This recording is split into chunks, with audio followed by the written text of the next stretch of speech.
ಉಡುಪಿ ಜಿಲ್ಲೆಗೆ ಯಾವುದೇ ಕೊಡುಗೆಗಳನ್ನು ನೀಡದ ಬಿಜೆಪಿ ಜಿಲ್ಲಾ ವತಿಯಿಂದ ನಡೆಯುತ್ತಿರುವ ಈ ಪ್ರತಿಭಟನೆಯ ನೇತೃತ್ವವನ್ನು ವಹಿಸಿರುವ ನಮ್ಮೆಲ್ಲರ ನೆಚ್ಚಿನ ಜನರು ಉಪಸ್ಥಿತರಿದ್ದಾರೆ. ಎಲ್ಲರಿಗೂ ಒಂದೇ ಮಾತಿನಲ್ಲಿ ಸ್ವಾಗತವನ್ನು ಬಯಸ್ತೇನೆ.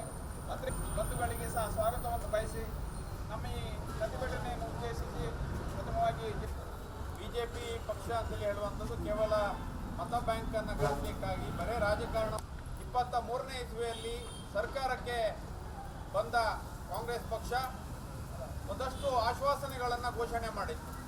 ಅದು ನಿನ್ನೆ ಬಜೆಟ್ ನಡೆದಿದೆ. ಸಿದ್ದರಾಮಯ್ಯನವರು ಕೇವಲ ದಾಖಲೆಗಾಗಿ ಬಜೆಟ್ ಅನ್ನು ರಾಜ್ಯದಲ್ಲಿ ಬರಲಿಲ್ಲ. ನಾನು ನಿರಂತರವಾಗಿ 16 ಸಾರಿ ಬಜೆಟ್ ಅನ್ನು ಮಂಡಿಸಿದ್ದೇನೆ ಅಂತೇಳಿ ಹೇಳುವಂತ ದಾಖಲೆ ಅವರಿಗೆ ಬೇಕಿತ್ತು. ಕೋಟಿಯ ಒಂದು ಬಜೆಟ್ ಅನ್ನು ಇವತ್ತು ಮೀಸಲಿರಿಸಿದ್ದಾರೆ. ಬಹಳ ನಿರೀಕ್ಷೆಗಳಿತ್ತು. ನಮ್ಮ ಜಿಲ್ಲೆಗೆ ಇಂಜಿನಿಯರಿಂಗ್ ಕಾಲೇಜ್ಗಳ ಬಗ್ಗೆ, ಮಣಿಪಾಲಕ್ಕೆ ಬೇಕಾದಂತಹ ಒಂದು ಸವಲತ್ತಿನ ಬಗ್ಗೆ ಬಹಳಷ್ಟು ಯೋಜನೆಗಳನ್ನು ಕೊಡ್ತಾರೆ ಅಂತೇಳಿ ಹೇಳುವಂಥ ನಿರೀಕ್ಷೆಗಳಿತ್ತು. ಆ ಎಲ್ಲ ನಿರೀಕ್ಷೆಗಳು ಕೂಡ ಹುಸಿಯಾಗಿದೆ. ಪ್ರವಾಸೋದ್ಯಮಕ್ಕೆ ಬಹಳ ಪ್ರಾಮುಖ್ಯತೆಯನ್ನು ಕೊಡ್ತಾರೆ ಅಂತೇಳಿ ಹೇಳುವಂಥ ಭರವಸೆಗಳಿತ್ತು, ಅದು ಕೂಡ ಇಲ್ಲ. ಹಾಗಂತೇಳಿ ಬಂದಾಗೆಲ್ಲ ಕರಾವಳಿ ಪ್ರವಾಸೋದ್ಯಮಕ್ಕೆ ಬಹಳ ಪ್ರಾಶಸ್ತ್ಯ ಇರುವಂಥ ಪ್ರದೇಶ, ನಾವು ಇಲ್ಲಿ ಅನುದಾನವನ್ನು ಕೊಡ್ತೇವೆ, ಇದನ್ನು ಬೆಳೆಸಬೇಕು ಅಂತ ಹೇಳುವಂಥ ಮಾತನ್ನು ಹೇಳ್ತಾರೆ. ಬಿಟ್ಟರೆ ಯಾವುದನ್ನು ಕೂಡ ಕಾರ್ಯಗತ ಮಾಡ್ತಾ ಇಲ್ಲ. ಕಾರಣ ಇಷ್ಟೇ, ಉಡುಪಿ ಜಿಲ್ಲೆಯ 5ಕ್ಕೆ 5 ಶಾಸಕರು ಕೂಡ ಬಿಜೆಪಿಯಿಂದ ಆಯ್ಕೆಯಾದವರು ಅಂತೇಳಿ ಹೇಳುವ ಕಾರಣಕ್ಕೆ ನಿರಂತರವಾಗಿ ನಮ್ಮ ಕರಾವಳಿ ಮತ್ತು ಉಡುಪಿ ಜಿಲ್ಲೆ ತುಳಿತಕ್ಕೆ ಒಳಪಡ್ತಾ ಇದೆ.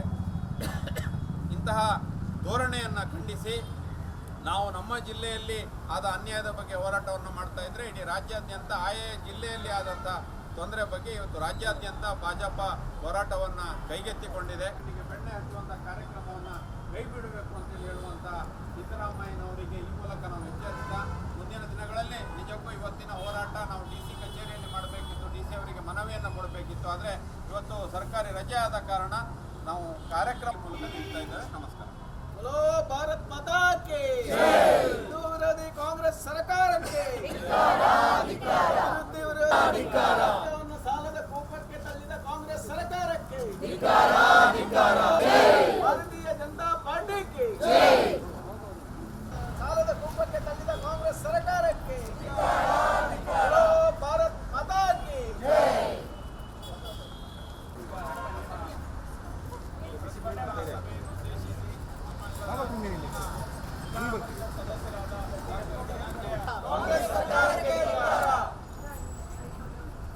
ಮಾನ್ಯ ಮುಖ್ಯಮಂತ್ರಿಗಳು 16 ಬಾರಿ ಬಜೆಟ್ ಅನ್ನ ಮಂಡನೆ ಮಾಡಿದಂತ ಒಂದೇ ಒಂದು ಅಭಿವೃದ್ಧಿ ಆಗಿಲ್ಲ. ಅಭಿವೃದ್ಧಿಯಲ್ಲಿ ಶೂನ್ಯ. ಪಿಕ್ ಪಾಕೆಟ್ ಮಾಡಿ ಒಂದು ಕಡೆ ರೇಟನ್ನ ಜಾಸ್ತಿ ಮಾಡೋದು, ಅದನ್ನ ಇನ್ನೊಬ್ಬರಿಗೆ ಕೊಡೋದು.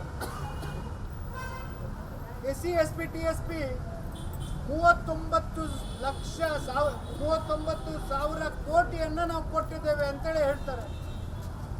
39,000 ಕೋಟಿ ಕೊಟ್ಟಿದ್ದೇವೆ ಅಂತ ಹೇಳ್ತಾರೆ. ಎಲ್ಲಿದೆ ಅಭಿವೃದ್ಧಿ? ಅಲ್ಲಿ ಮಕ್ಕಳ ವಿದ್ಯಾಭ್ಯಾಸಕ್ಕಾಗಿ, ಉನ್ನತ ಶಿಕ್ಷಣಕ್ಕಾಗಿ, ಮಕ್ಕಳಿಗೆ ಹಾಸ್ಟೆಲ್ನ ಕೊಡುವಂಥವ್ರು, ಕೊಳಗೇರಿಯಲ್ಲಿರುವಂಥ SC ST ಅವರಿಗೆ ಮನೆ ಕಟ್ಟಿಕೊಡುವಂಥ ಕೆಲಸವನ್ನು ಮಾಡೋದಕ್ಕೆ ಕೊಟ್ಟಿರುವಂಥ ಹಣವನ್ನು ಇವು ಗ್ಯಾರಂಟಿಗಳಿಗೆ ಉಪಯೋಗಿಸಿ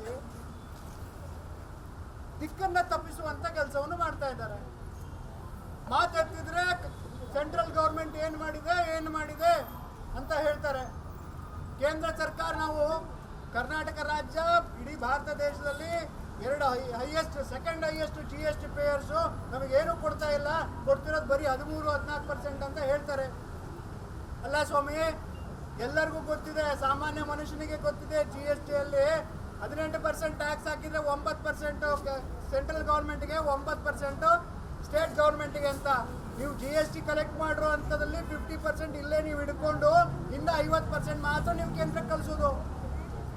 ಆದರೆ ಮೋದಿಜಿಯವರು ಎಷ್ಟು ಪ್ಲ್ಯಾಂಡ್ ಆಗಿ GSTನ ಇಂಪ್ಲಿಮೆಂಟೇಷನ್ ಮಾಡಿದ್ದಾರೆ ಅಂತ ಕೇಳಿದರೆ ಅರ್ಥ ಆಗ್ತದೆ. ಅದರೊಳಗೆ ಇನ್ನು 50%ಅಲ್ಲಿ 21% ವಾಪಸ್ ಬರ್ತದೆ. ಅಲ್ಲಿಗೆ ನೀವು ಕೊಟ್ಟಿರುವ 100 ರೂಪಾಯಲ್ಲಿ 71 ರೂಪಾಯಿ ನಿಮ್ಮ ಹತ್ರನೇ ಇದೆ. ನಂತರದಲ್ಲಿ ಎಲ್ಲ ಸ್ಕೀಮ್ಗಳಿಗೆ, ಎಲ್ಲ ಕೇಂದ್ರದಿಂದ ರಾಜ್ಯ ಸರ್ಕಾರಕ್ಕೆ ಬರುವಂಥ ಅನುದಾನಗಳು ಎಷ್ಟಿದೆ ಅಂತಂದರೆ 9%. ಅಲ್ಲಿಗೆ 100 ರೂಪಾಯಿ ನೀವು ಕೊಟ್ಟರೆ 80 ರೂಪಾಯಿ ನಿಮ್ಮ ಹತ್ರನೇ ಇದೆ.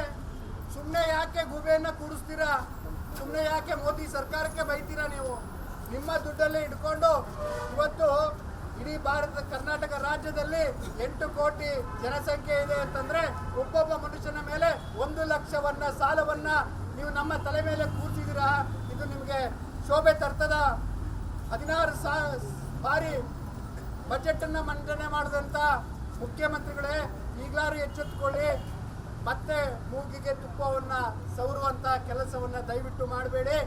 ಹಚ್ಚಿದ್ದೀರಾ ಈ ರೀತಿಯಲ್ಲಿ ನಿಮ್ಮ ಬಡ್ಜೆಟ್ಗೆ